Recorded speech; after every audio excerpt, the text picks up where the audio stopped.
Hey, what's happening? What's happening? What it do? Chilling. What you want? I'm about to make a few rounds real quick. I got a lot of shit to do today. Oh, really? I mean, you been telling me that shit like the past 2 weeks and shit, but you ain't fucking with me or something? Yeah, I've been a busy woman. I'm sorry? I ain't hear you. I said I'm a busy woman. So like that? Yeah, I like that. Spring, feeling mommy, single mommy at that, and then trying to get this music game together. I really didn't have a lot of time. I make time, but right now ain't the time. You feel me? Yeah, alright. Like a computer with a bad disk, loving you was a risk. I downloaded your love to my hard drive. I thought I was happy and had arrived to the destination called love. What the hell was I thinking of when I look back and I crashed? Am not the same at all. I no longer need you to catch me when I fall. Am not the same at all.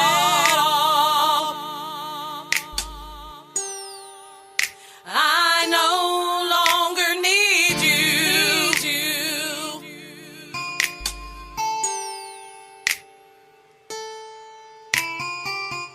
You see the same fire, but I've cleaned up my act. I got a new smile. My past is only a memory. 'Cause experience has set me free. Am not the same at all. I no longer need you to catch me when I fall. My mistake, I didn't scan you. I was busy thinking about how I looked and I forgot to read your book. Loving you was a bad risk, like a computer with a bad disk. Am not the same at all. Am not the same at all. I no longer need you to catch me when I fall. Am not the same at all.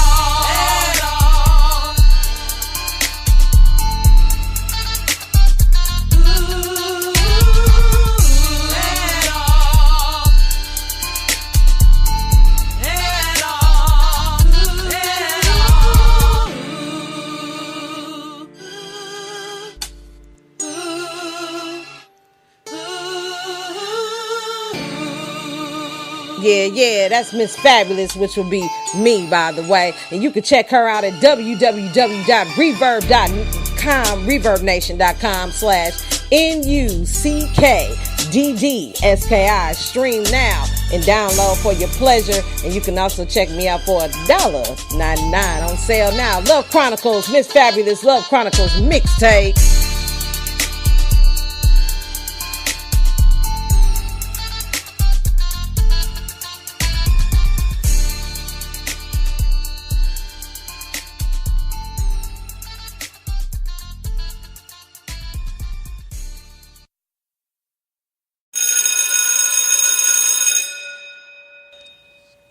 School is in, and yes, we're going to be talking about why are there no consequences for serial abusers in the music industry. Let's see what they're talking about at www.refinery29.com/2018/music-industry-me-2-David-Bowie-R-Kelly.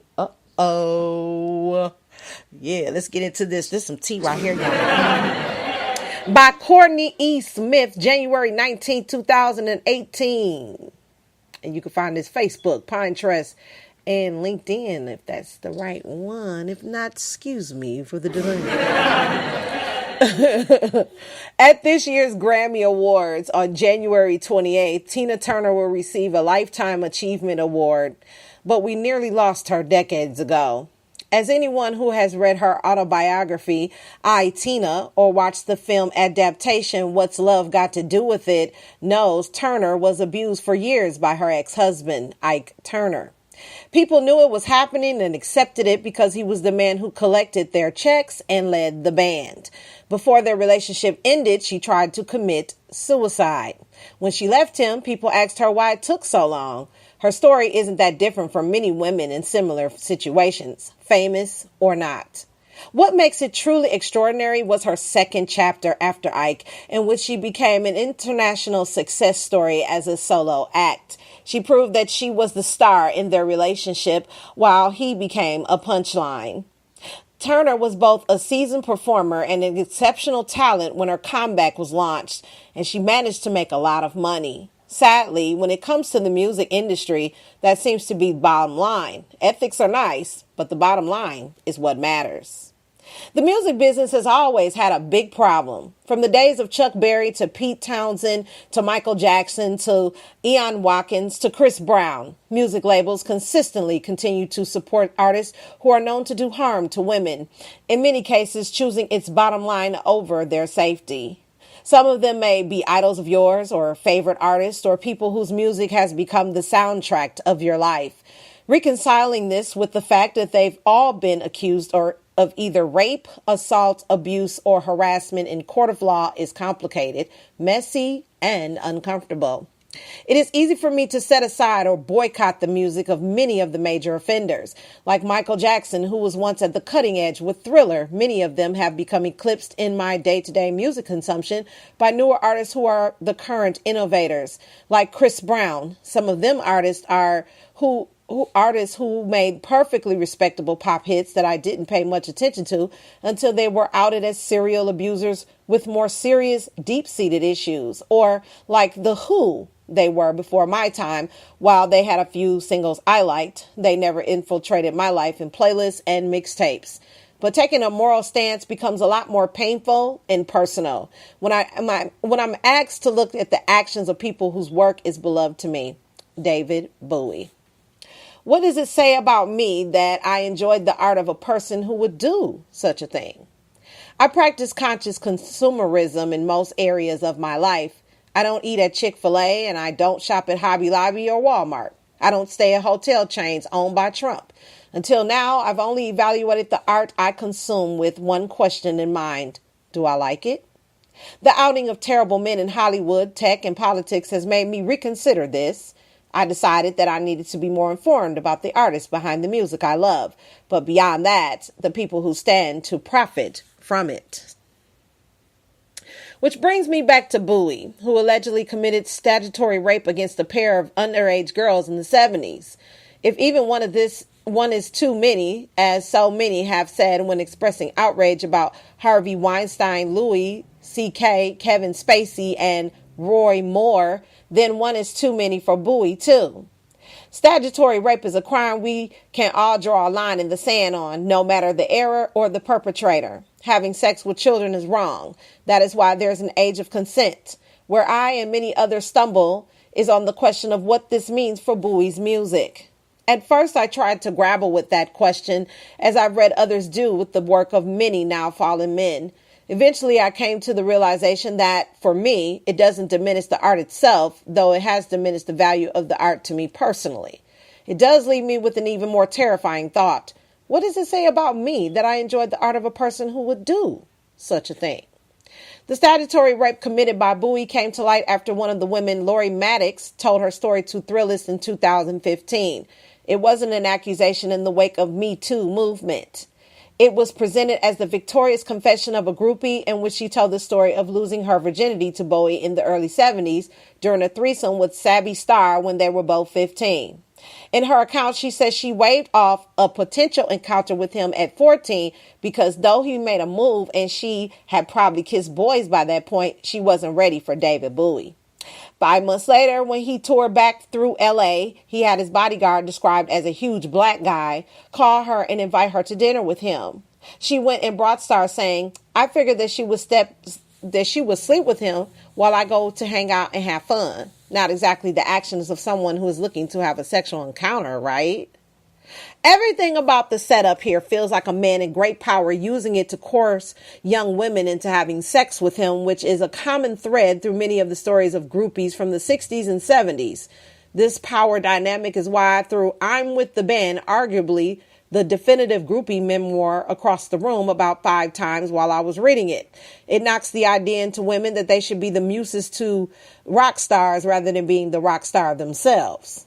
In Maddox's story, there are drugs, celebrities, a posh hotel room, a physical moment of confrontation with someone who objects to Bowie's look, a Camino, and more drugs. Maddox flips the script and says she felt turned on by him because he was beautiful and clever and poised, which I'm sure he was. Nothing she did was against her will, and they continued seeing each other intermittently, she said, for the next 10 years.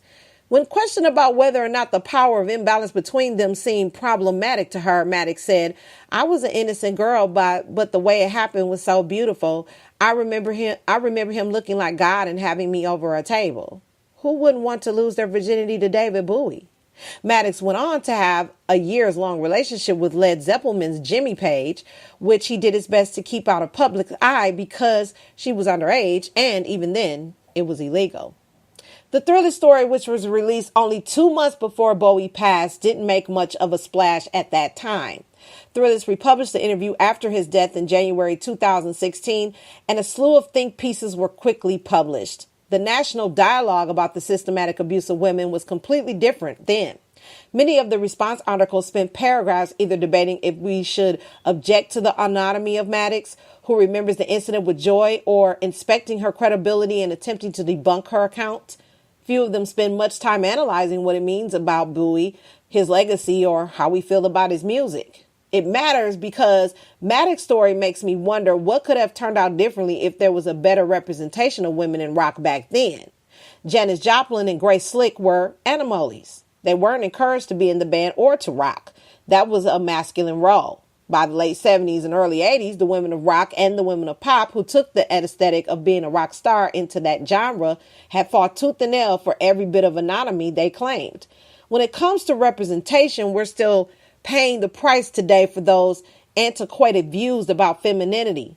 It's why there's a serious gender parity problem in the Rock and Roll Hall of Fame. Yeah, Miss Marbuck, I know you seeing this because, you was, young back then, so you can give us some knowledge of what, if I'm missing something, let us know, you know what I'm saying? That's what this is about, you know what I'm saying? About really coming out with truth. And it's not amusing, and it's not a memory we don't want to have about rock and roll, which was very influential in all cultures and backgrounds and stuff. But what we got to figure out is this problem that ain't been, dealt with. So let me continue on. It says, not only are there significantly less female artists who meet the criteria for induction, but the ones who do are frequently overlooked by both the nominating and voting bodies because their contributions to the canon are seen as lesser. If you don't believe me, consider Stevie Nicks. She was inducted with her band Fleetwood Mac, but she's a singular source of inspiration as a solo performer and songwriter to countless female musicians and an icon to millions. She was never even been nominated for a solo induction into the hall. There are dozens of examples like that. She's simply one of the most egregious. If women don't see models, then fewer women think they can inspire too. And when women don't see fellow women's achievements awarded, it further dissuades them. It makes me question if the way we thought about women in those times and how we think of them now has fundamentally changed at all. Bowie's repellent moral decision was one I didn't know how to deal with when it became a discussion point after his death. It was floated in pieces as an asterisk on his career that we should all give some thought to. But I found it's hard to